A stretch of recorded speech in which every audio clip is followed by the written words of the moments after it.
Have you ever felt motivated to change, then suddenly lost all drive? First, everything feels clear. You finally decide to change. You feel focused, energized, almost relieved, like something inside you has clicked into place. And then, quietly, motivation fades. Not all at once, not dramatically, just enough that the thing you were excited about begins to feel heavy, unnecessary, easy to postpone. Most people think this happens because they lack discipline or because they're lazy or because they didn't want it badly enough. But that's not the real reason. The real reason is far more subtle and far more human. When you start something new, motivation doesn't come from progress. It comes from identity fantasy. In the beginning, you're not motivated by the work itself. You're motivated by who you imagine you're becoming. The future version of you feels calm, successful, confident, finally in control. That imagined self gives you energy. It feels good to step into that possibility. But here's the problem. The moment you begin, reality interrupts the fantasy. Progress is slower than imagined. The work is quieter, lonelier, more repetitive, and suddenly, the emotional reward you were unconsciously relying on disappears. Not because you failed, but because your brain has moved on. Your brain is designed to chase novelty, not consistency. When you start something new, your brain releases dopamine, not as a reward for effort, but as a reward for anticipation. Dopamine spikes when something feels new, meaningful, and full of potential. But once the activity becomes familiar, the dopamine drops. And when dopamine drops, motivation feels like it vanished. This is where most people misunderstand themselves. They think, I was motivated before, now I'm not. Something is wrong. But nothing is wrong. You're simply no longer being carried by anticipation. Here's the hidden reason motivation disappears. You unknowingly expected motivation to stay. But motivation was never meant to last. It was meant to get you started. There's another layer to this that's even more important. When you begin improving your life, you temporarily escape your old self. You feel distance from your doubts, your regrets, your past patterns. But as soon as the novelty fades, your old identity quietly returns. Not aggressively, not obviously, just enough to whisper things like, why bother? This isn't really you. You always stop anyway. This creates internal friction. And friction feels like lack of motivation. What you're actually feeling is identity resistance. Your nervous system is trying to return to what's familiar, even if what's familiar isn't good for you. Stability feels safer than growth. So when motivation fades, it's not a sign to stop. It's a sign that you've reached the edge of your old identity. Most people quit here, not because the goal isn't right for them, but because they confuse emotional discomfort with failure. They assume progress should feel encouraging, but real change often feels neutral, boring, unremarkable, and sometimes slightly uncomfortable. There's something else happening beneath the surface. When you first start, you receive instant psychological reward. You feel proud just for deciding, but after a few days or weeks, that reward disappears. Now, the only reward left is delayed, and delayed rewards require a different system than motivation. They require self-trust. This is where many self-improvement systems fail people. They teach you how to start, but not how to continue when nothing feels exciting.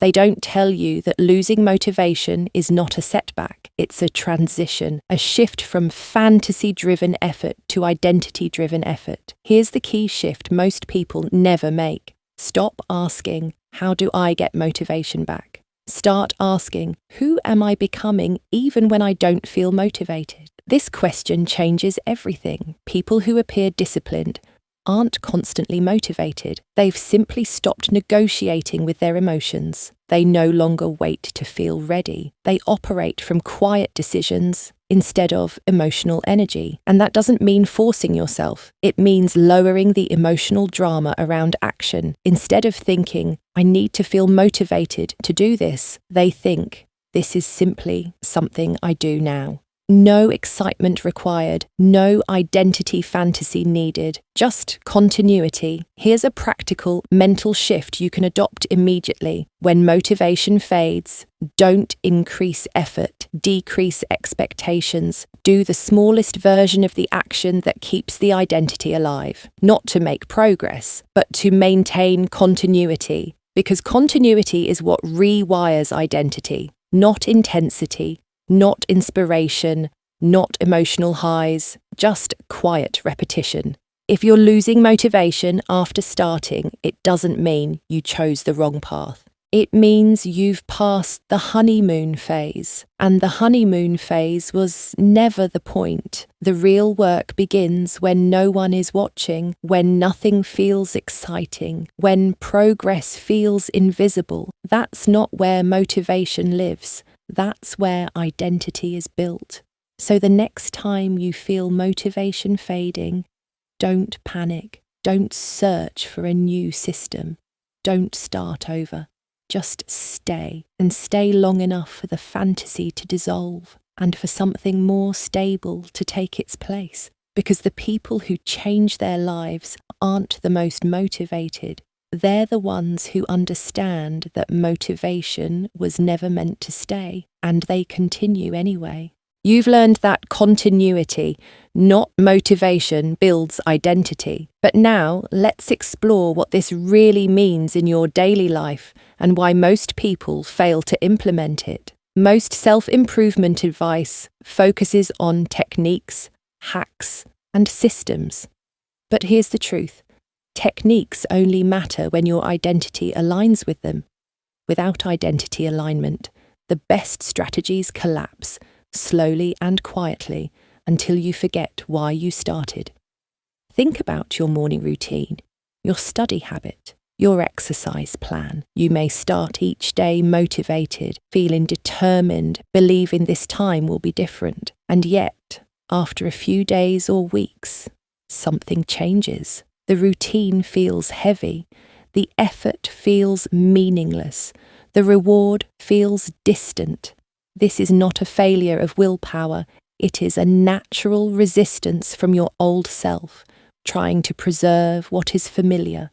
Your nervous system prefers comfort over growth, and comfort often disguises itself as productivity, as effort, or as trying hard enough. So, how do you continue when nothing feels exciting? Here's a simple yet powerful strategy. Small, identity-aligned actions, not massive effort, not complicated systems, just one tiny action every day that reminds your brain, I am this person now. It could be writing one sentence of a journal, reading one paragraph of a book, or meditating for just 2 minutes. The key is continuity, not intensity. Consistency, even in the smallest dose, rewires your identity more effectively than bursts of effort. And here's something most people overlook. Your environment matters. You cannot rely solely on motivation or willpower. Your surroundings, your habits, the cues you encounter, and the media you consume all silently reinforce who you believe you are. Change the environment, change the cues, even small shifts, a cleaner workspace, a morning playlist, a visual reminder, will reduce resistance and make continuity easier. Another overlooked element is self-reflection without judgment. Notice your patterns. Notice when resistance arises. Do not fight it or label yourself as lazy. Simply observe. Curiosity, not criticism, is what allows you to understand your own mind and respond consciously instead of reactively. And finally, patience. Real change is slow. You may feel frustrated when progress seems invisible, when days feel repetitive, and when your motivation disappears yet again. This is normal. This is growth.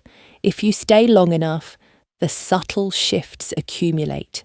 You will look back weeks or months later and realize that what once felt impossible has quietly become your new normal. So, the next time motivation fades, do not despair. Do not wait for inspiration. Do not attempt to recreate the initial excitement. Instead, lean into continuity. Small identity-aligned actions, environmental design, and patient self-observation. This is where transformation truly lives.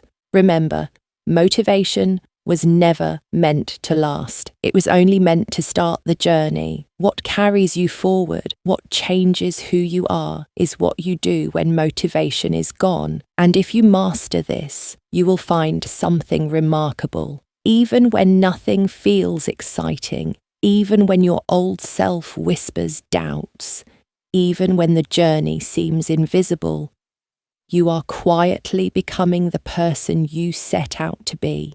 And that is the real power